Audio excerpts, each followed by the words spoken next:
Divergent by Veronica Roth, copyright 2011. Chapter 1. There is one mirror in my house. It is behind a sliding panel in the hallway upstairs. A fraction allows me to stand in front of it on the second day of every third month, the day my mother cuts my hair. I sit on the stool and my mother stands behind me with the scissors, trimming. The strands fall on the floor in a dull blonde ring. When she finishes, she pulls my hair away from my face and twists it into a knot. I note how calm she looks and how focused she is. She is well practiced in the art of losing herself. I can't say the same for myself. I sneak a look at my reflection when she isn't paying attention, not for the sake of vanity, but out of curiosity. A lot can happen to a person's appearance in 3 months. In my reflection, I see a narrow face, wide, round eyes, and a long, thin nose. I still look like a little girl, though. Sometime in the last few months I turned 16. The other fractions celebrate birthdays, but we don't. It would be self-indulgent. There, she says, when she pins a knot in place. Her eyes catch mine in the mirror. It is too late to look away, but instead of scolding me, she smiles at our reflection. I frown a little. Why doesn't she reprimand me for staring at myself? So today is the day, she says. Yes, I reply. Are you nervous? I stare into my own eyes for a moment. Today is the day of the aptitude test that will show me which of the 5 fractions I belong in, and tomorrow, at the choosing ceremony, I will decide on a fraction. I will decide the rest of my life. I will decide to stay with my family or abandon them. No, I say. The tests don't have to change our choices. Right, she smiles. Let's go eat breakfast. Thank you for cutting my hair. She kisses my cheek and slides the panel over the mirror. I think my mother could be beautiful in a different world. Her body is thin beneath the grey robe. She has high cheekbones and long eyelashes, and when she lets her hair down at night, it hangs in waves over her shoulders. But she must hide that beauty in abnegation. We walk together to the kitchen. On these mornings, when my brother makes breakfast, as my father's hand skims my hair as he reads a newspaper, and my mother hums as she clears the table, it is on these mornings that I feel guiltiest for wanting to leave them. The bus stinks of exhaust.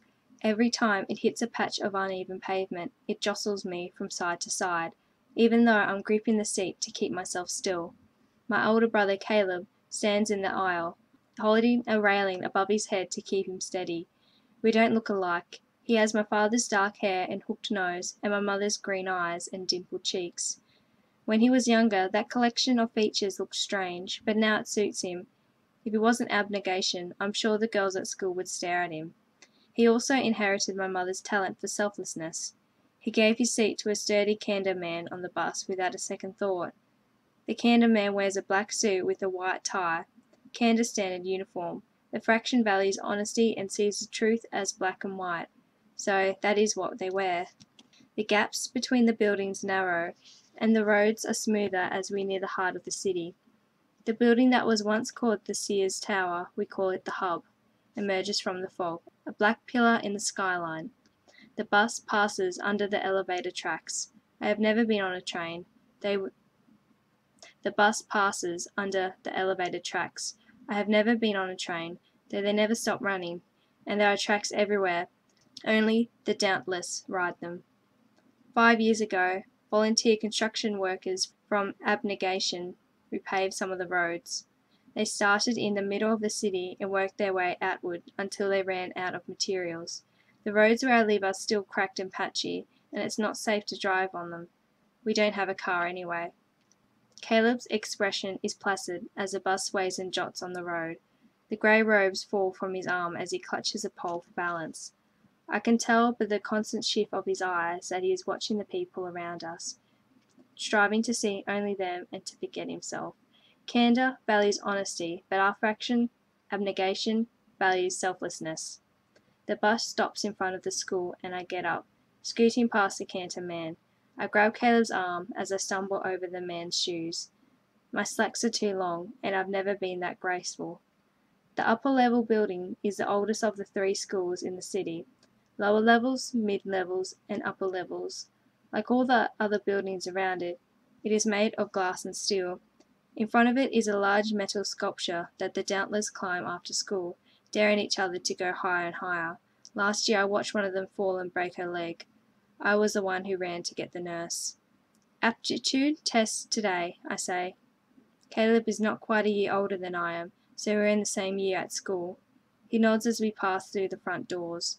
My muscles tighten the second we walk in. The atmosphere feels hungry, like every 16-year-old is trying to devour as much as he can get of this last day. It is likely that we will not walk these halls again after the choosing ceremony. Once we choose, our new fractions will be responsible for finishing our education. Our classes are cut in half today, so we will attend all of them before the aptitude test, which takes place after lunch. My heart rate is already elevated. You aren't at all worried about what they'll tell you? I ask Caleb.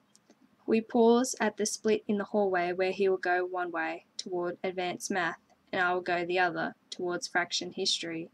He raises an eyebrow at me. Are you? I could tell him I've been worried for weeks about what the aptitude test will tell me.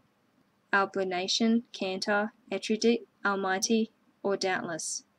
Instead, I smile and say, not really. He smiles back. Well, have a good day. I walk towards fraction history, chewing on my lower lip. He never answered my question. The hallways are cramped, though the light coming through the windows creates the illusion of space.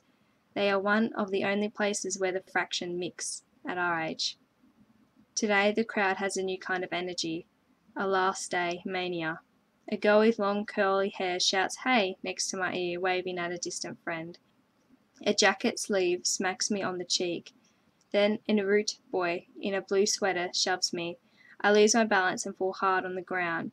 Out of my way, stiff, he snaps, and continues down the hallway. My cheeks warm. I get up and dust myself off. A few people stopped when I fell, but none of them offered to help me. Their eyes follow me to the edge of the hallway. This sort of thing has been happening to others in my fraction for months now.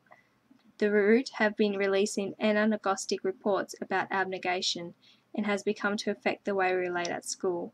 The grey clothes, the plain hairstyle, and the unassuming demeanour of my fraction are supposed to make it easier for me to forget myself, and easier for everyone else to forget me too. But now they make me a target. I pause by the window in the E-wing and wait for the Dauntless to arrive. I do this every morning. At exactly 7:25, the Dauntless prove their bravery by jumping from a moving train. My father calls the Dauntless Hellions. They're pierced, tattooed, and black-clothed. Their primary purpose is to guard the fence that surrounds our city. From what, I don't know. They should perplex me. I should wonder what courage, which is the virtue they most value, has to do with a metal ring through your nostril. Instead, my eyes cling to them wherever they go. The train whistle blares, the sound resonating in my chest. The light fixed to the front of the train clicks on and off as the train hurtles past the school, squeaking on iron rails. And as the last few cars pass, a mass exodus of young men and women in dark clothing hurl themselves from the moving cars, some dropping and rolling, others stumbling a few steps before regaining their balance. One of the boys wraps his arm around a girl's shoulder, laughing. Watching them is foolish practice. I turn away from the window and press through the crowd to the fraction history classroom. End of chapter 1.